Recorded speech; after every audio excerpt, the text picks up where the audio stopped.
চোখ বন্ধ করুন, গভীর একটা শ্বাস নিন।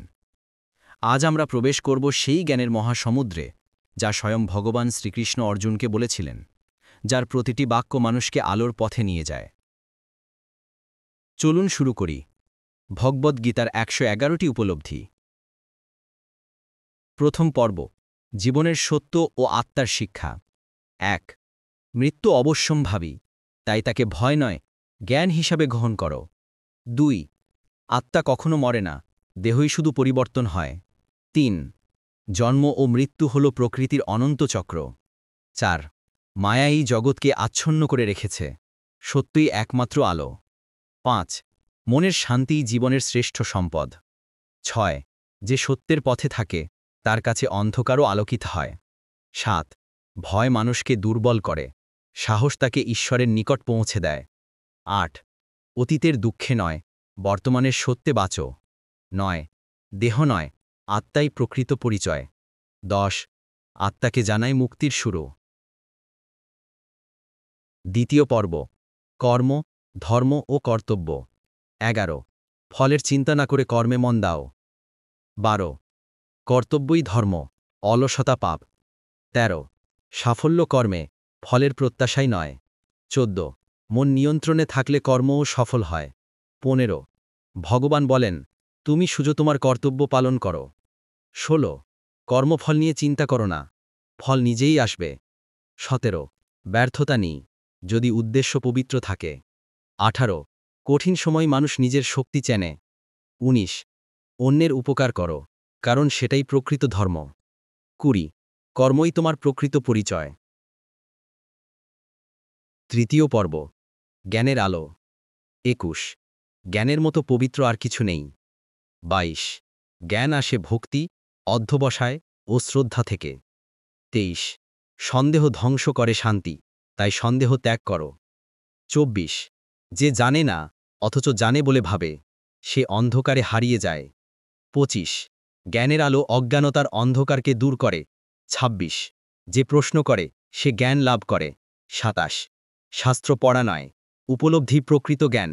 ২৮. জ্ঞানে স্থির ব্যক্তি সুখে ও দুঃখে সমান থাকে। ২৯. মিথ্যা সুখে নয়, সত্য জ্ঞানে মুক্তি। ৩০. জ্ঞানহীন ভক্তি অন্ধ, ভক্তিহীন জ্ঞান নিষ্ফল।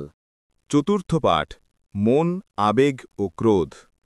মনই বন্ধু, মনই শত্রু। মন নিয়ন্ত্রণে আনলে জগতও নিয়ন্ত্রণে আসে। রাগ মানুষকে মূর্খ করে দেয়। ক্রোধ থেকে স্মৃতিভ্রংশ, স্মৃতি থেকে বুদ্ধিনাশ। ধৈর্য হল আত্মশক্তির প্রথম ধাপ। যে নিজেকে জয় করেছে সে পৃথিবী জয় করতে পারে। আবেগে নয়, বুদ্ধিতে চলা উচিত। শান্ত মনেই ঈশ্বরের বাস। মনের প্রশিক্ষণ ছাড়া জীবনে স্থিরতা আসে না। চিন্তা যদি তোমার দাস না হয় তবে তুমি তার দাস। পঞ্চম পাঠ, অহংকার, দয়া ও বিনয়। অহংকার ধ্বংসের কারণ।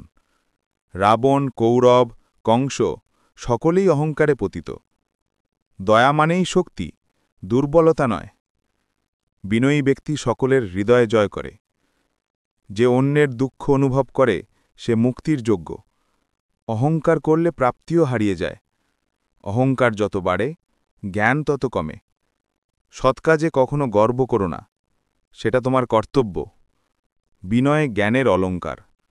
অহংকারী মানুষ ঈশ্বর থেকে দূরে সরে যায়।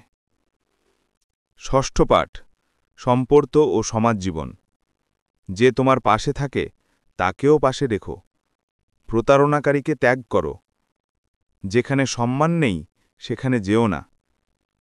মুখের কথা তলোয়ারের মতো, আঘাতের আগে ভেবে বলো। সম্পর্ক আত্মসম্মানের ওপর টিকে থাকে। ক্ষমা একবার মহত্ব, ৩ বার মূর্খতা। সম্পর্কের বন্ধন হল বিশ্বাস। ভালোবাসা ত্যাগে নয়, সেবায় টিকে থাকে। সার্থক সম্পর্ক দীর্ঘস্থায়ী হয় না। হৃদয়ের সম্পর্কই প্রকৃত সম্পর্ক।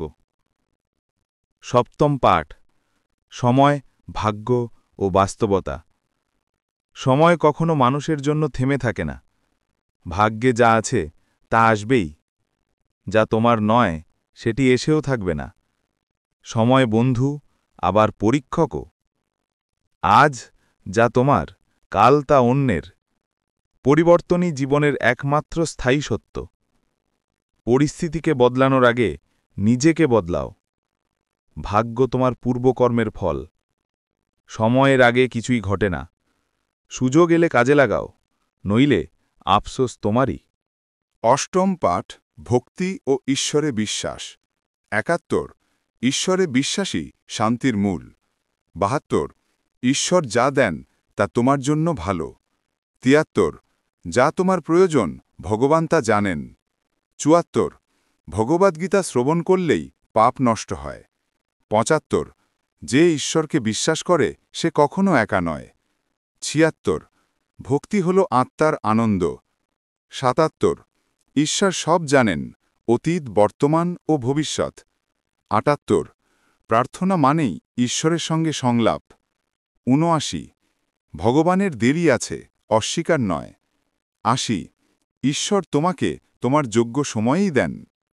নবম পাঠ ওম শান্তি সুখ ও মুক্তি ৮১ মনের শান্তি সর্বোচ্চ প্রাপ্তি ৮২ সুখ বাইরের নয় ভিতরের অনুভূতি ৮৩ লোভ ও ক্রোধ শান্তিকে হত্যা করে ৮৪ সত্য সর্বদা ভাসমান মিথ্যা ক্ষণস্থায়ী ৮৫ সুখ ও দুঃখ একসঙ্গে চলেই জীবনের পূর্ণতা ৮৬ মুক্তি মানে দেহত্যাগ নয় মনের মুক্তি ৮৭ যে মন থেকে কামনা দূর করে সে শান্ত ৮৮ শান্ত মানুষই প্রকৃত ধনী ৮৯ ধৈর্য ও প্রার্থনা সব সমস্যার ওষুধ ৯০ শান্তিতে থাকা মানেই ঈশ্বরের উপস্থিতি অনুভব করা।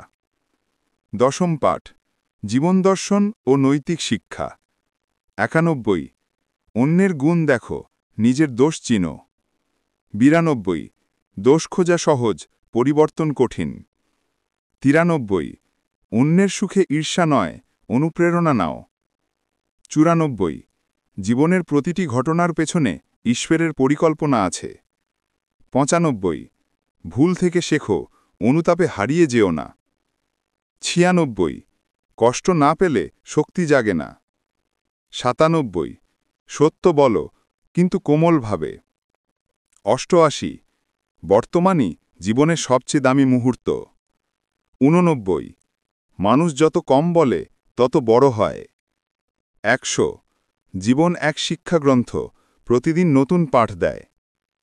একাদশ পাঠ শেষ উপলব্ধি মুক্তির দিশা ১০১ ঈশ্বরকে জানাই আত্মজ্ঞান ১০২ প্রেম ঈশ্বরের রূপ ঘৃণা অজ্ঞানতার ছায়া ১০৩ জীবনের শেষ লক্ষ্য জ্ঞান ও ভক্তির সমন্বয় ১০৪ যে গীতা বোঝে সে নিজেকে বোঝে ১০৫ সত্যের পথে চলা কখনো বৃথা যায় না ১০৬ সৎ উদ্দেশ্যে করা কর্ম ফল দিতেই বাধ্য ১০৭ দুঃখ মানুষকে ঈশ্বরের দিকে টানে ১০৮ ভক্তির প্রতিটি শ্বাসে ঈশ্বরের উপস্থিতি থাকে ১০৯ আত্মা অমর তাই মৃত্যুভয় অর্থহীন ১১০ যে অন্যকে আলোকিত করে সে নিজেও আলোকিত হয় ১১১ ভগবান শ্রীকৃষ্ণ বলেন ওম যে ব্যক্তি ভক্তি জ্ঞান ও সত্যে স্থির থাকে সে এই জন্মমৃত্যুর চক্র থেকে চিরমুক্তি লাভ করে।